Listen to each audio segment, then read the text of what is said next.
Hi అండి. ఈ వీడియోలో మరొక చిన్న కథతో మీ ముందుకొచ్చాను. దాని పేరే చీమ మరియు మిడత కథ. అనగానే ఒక అడవిలో ఒక చీమ మరియు ఒక మిడత ఉండేవి.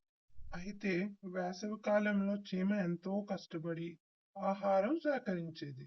ప్రతిరోజు గింజలు తెచ్చి తన గూట్లో దాచుకునేది. కానీ మిడత మాత్రం రోజంతా పాటలు పాడుతూ ఆడుతూ గడిపేది. చీమను చూసి నవ్వుతూ ఎందుకు ఇంత కష్టపడుతున్నావు, ఆనందంగా జీవించు అని చెప్పేది.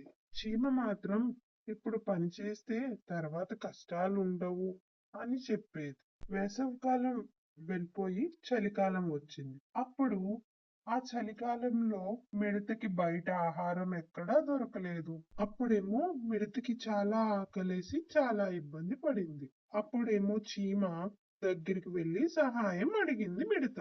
చీమ తన దగ్గరున్న ఆహారాన్ని చూపిస్తూ నేను ముందు కష్టపడ్డాను, అందుకే ఇప్పుడు నాకు ఇబ్బందే లేదు అని చెప్పింది మిడతకి. ఈ కథలో చీమ ముందుగా ఆలోచించి కష్టపడి ఆహారం సంపాదించుకుంది కనుక కష్టం వచ్చినప్పుడు సులువుగా కష్టం నుంచి తప్పించుకుంది. కానీ ఇక్కడ మిడత ముందు జల్సాలాడుకుంటూ సంతోషంగా ఉంది, కష్టాలొచ్చినప్పుడు బాధపడుతూ ఉంది.